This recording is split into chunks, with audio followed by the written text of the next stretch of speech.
नमस्कार। बिहार के हमारे सभी शिक्षिका एवं शिक्षक वृंद हमारी बातों को बहुत ही ध्यान से सुनिए। आप सभी की इच्छा थी कि आपके स्थानांतरण आपके जिले में और आपके प्रखंड और आपके पंचायत के बगल में हो।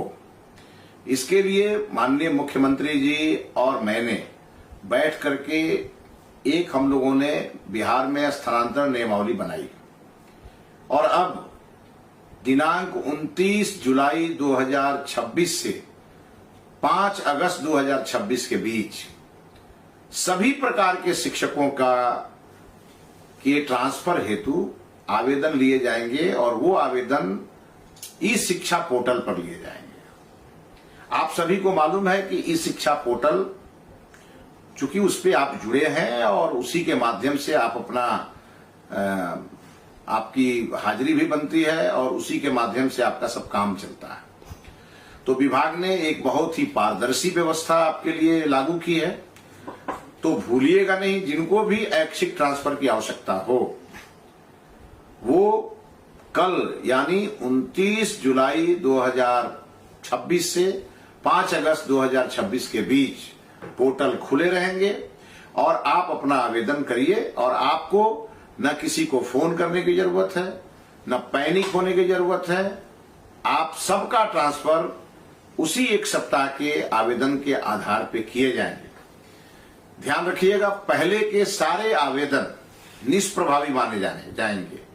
अब आपको नया आवेदन करना होगा। और साथ ही साथ कई लोगों को इस बात को लेकर कंफ्यूजन है कि टीआरई 3 वाले शिक्षकों को मौका नहीं मिलेगा। वो कंफ्यूजन दूर कर लें, उसके लिए हमने संशोधन किए हैं और हमने जिनकी भी अभी अवधि पूरी नहीं हुई थी उनके लिए भी हमने ट्रांसफर के रास्ते खोल दिए हैं। साथ ही साथ जो हमारे मॉडल स्कूल के शिक्षक हैं वो भी परेशान हैं, उन्हें भी परेशान होने की जरूरत नहीं, आपके लिए भी प्रावधान किए गए हैं। इसके अलावे जो हमारे लाइब्रेरियन हैं उनके लिए भी अलग से प्रावधान किए जा रहे हैं। बहुत शीघ्र ही, अति शीघ्र ही आपके लिए भी स्थानांतरण के रास्ते खोल दिए जाएंगे। इसीलिए किसी भी प्रकार के शिक्षक इस बात को लेकर परेशान न हो। आपका स्थानांतरण नीति के आधार पर किया जाएगा। अब ये और बात है कि कई जिलों में बहुत सारे शिक्षक असमानताओं के कारण हम बहुत परेशानी में इस विभाग को लेकर के आगे बढ़ रहे हैं। इसीलिए रेशनलाइजेशन आवश्यक है। विभाग ने उसके लिए भी शेड्यूल जारी किया है, उसमें सहयोग करना है और जो नियम बन गए हैं वो नियम उसी नियम के आधार पे आपके ट्रांसफर होंगे। मुझे एक बात और ऐड करनी है।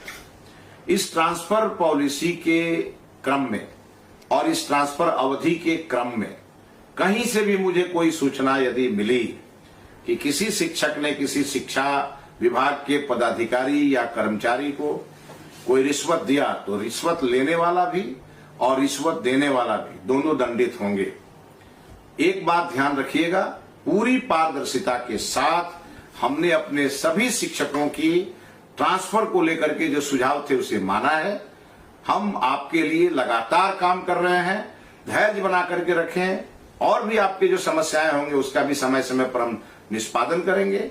लेकिन ध्यान रहे, आपका मन केवल विद्यालय में रहे और हमारे छात्रों के उन्नति प्रगति में रहे, क्वालिटी एजुकेशन में रहे। बहुत बहुत धन्यवाद।